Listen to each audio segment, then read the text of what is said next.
Hello বন্ধুরা, সবাইকে স্বাগতম পুতুলে হেসেলে। আশা রাখি সবাই সুস্থ আছেন, ভালো আছেন। আজকে বন্ধুদের জন্য নিয়ে আসলাম মাছের রাজা ইলিশের রেসিপি। তো ইলিশ মাছ এমন একটা ব্যাপার, এর ব্যাপারে বলবার কিছুই নেই। এটাকে যেভাবে রান্না করা যায় সেভাবেই টেস্ট। আজকে আমি চেষ্টা করেছি ইলিশ মাছের একদম আসল স্বাদটা যেন বজায় থাকে সেভাবেই রান্না করতে। তো ছোটোবেলা থেকে ইলিশ মাছের রান্নার ব্যাপারে যেটা মার কাছ থেকে শুনে এসেছি, যে ইলিশ মাছটাকে যত কম ভাজা যায়, যত কম সিদ্ধ করা যায়, তত এর টেস্টটা বজায় থাকে। তো দেখুন বন্ধুরা, আজকে তাহলে চলুন কিভাবে রান্না করি সেটাই দেখি। তো যদি রেসিপিটি ভালো লাগে তাহলে ছোট্ট করে একটা অনুরোধ, ছোট্ট করে একটা লাইক। তো আপনাদের কাছে এই লাইকটা হবে আমার বিশেষ পাওয়া। তো আমি এখানে একটু হলুদ, লবণ আর মরিচের গুঁড়ো দিয়ে ইলিশ মাছটাকে এভাবে দেখুন মাখিয়ে নিচ্ছি। হালকা হাতে একটু ভালোভাবে এই মশলাগুলো দিয়ে ইলিশ মাছের পিসগুলোকে সুন্দরভাবে এভাবে মাখিয়ে নিচ্ছি। মাখিয়ে নিয়ে আপাতত মাছটাকে একটু ঢাকা দিয়ে রেখে দিয়েছি। তো সরিষার তেলে আমি রান্না করব ইলিশ মাছ, অবশ্যই সরিষার তেল। সরিষার তেলের মধ্যে আমি জিরা আর তেজপাতা ফোড়নে দিলাম। তো এটা যখন তেজপাতা আর জিরা থেকে যেভাবে ফুটে উঠে ভালো গন্ধ বের হবে, তখন আমি এর মধ্যে যেটা দিব সেটা হলো পেঁয়াজ কুচি। তো এই যে পেঁয়াজ কুচিটা খুব বেশি যে ব্যবহার করেছি তা না, যেহেতু 3 পিস মাছ, সেই ক্ষেত্রে এই যে এতটুকু ব্যবহার করেছি। তো পেঁয়াজ কুচিটাকে একটু ভালোভাবে ভেজে নিব রং না আসা পর্যন্ত। তো সরিষার তেলে আসলে কোনো কিছু রান্না করলে সরিষার তেলের গন্ধটা এত বেশি ভালো বের হয়, খুব ভালো লাগে। তো রান্নার সময় আসলে এইসব এনজয় করতে আমার অনেক বেশি ভালো লাগে। ফোড়নের গন্ধটাও আমার বেশ ভালো লাগে। তা আমি একটু লবণ দিয়ে দিলাম। লবণ দিয়ে এখন আমি পেঁয়াজটাকে একটু মজিয়ে নিয়ে, যে দেখুন রংটা কিন্তু বদলে গেছে। এই যে দেখুন, এই পর্যায়ে আমি এখন মশলা অ্যাড করব।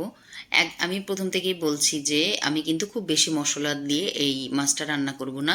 মাছের আসল স্বাদ যেন বজায় থাকে সেটাই রান্না করব। আর এই মাছটা একটু ঝোলঝোল হবে, খুব বেশি একদম গা মাখা হবে না। তো আমি একটু দিয়ে দিলাম হলুদ, আর যেটা দিচ্ছি হলুদের গুঁড়ো দেওয়ার পর দিচ্ছি জিরা বাটা। কাঁচা জিরা, এটা একটুকে 5-10 মিনিট একটু ভিজিয়ে রেখে আমি বেটে নিয়েছিলাম। সেই জিরা বাটা দিয়ে দিলাম। এখানে আমি 3 পিসের পরিমাণ জিরা বাটা দিলাম। আর এখানে আমি কোনো মশলা অ্যাড করব না, বাস আমার মশলা দেয়া একদম শেষ। তো এখন আমি বেশ ভালোভাবে এটাকে কষিয়ে নিব।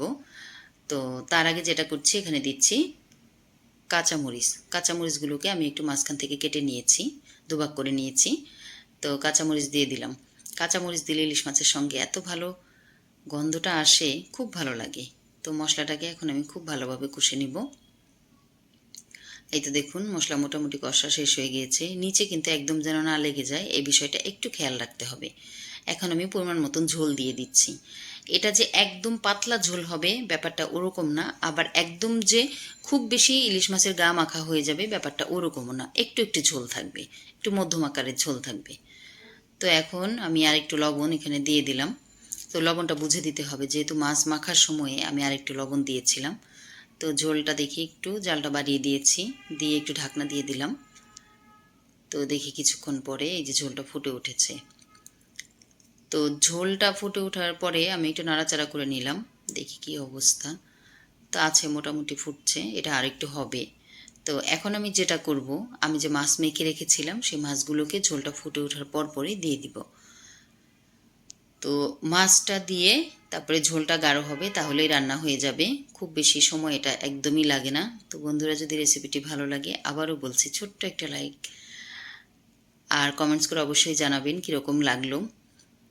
আর আমার চ্যানেলে পাশে থাকার জন্য বিশেষভাবে অনুরোধ করছি। যারা প্রথম থেকে আমার ভিডিওগুলো দেখছেন, আমার চ্যানেলের সাথে আছেন, তাদেরকে অসংখ্য অসংখ্য ধন্যবাদ। আর যারা নতুন বন্ধু হয়েছেন তাদেরকেও অসংখ্য ধন্যবাদ।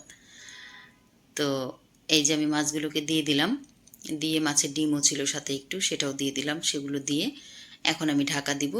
মাছগুলো যেন সুন্দরভাবে সিদ্ধ হয় এবং ঝোলটাও একটু থাকে, একটু একটু গাঢ় হয়ে যায়। তো সেই মুহূর্তে আমি তুলে নিব।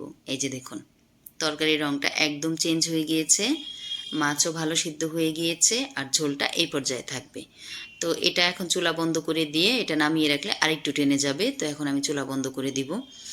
ঢাকনা খোলার সঙ্গে সঙ্গে যে গন্ধটা বের হয়েছে বন্ধুরা, এটা বলবার কিছু নেই। মানে আপনারা এভাবে করে দেখতে পারেন, আপনারা নিরাশ হবেন না। ইলিশ মাছের সম্পূর্ণ টেস্ট কিন্তু এভাবে রান্না করলে পাওয়া যায়। তো এখন একটু পরিবেশন করে দেখাই। এই যে দেখুন আমার ইলিশ মাছ রান্না একদম সাধারণ মশলায় রেডি বন্ধুরা। তো সবাই ভালো থাকবেন, সুস্থ থাকবেন, নতুন নতুন রেসিপি নিয়ে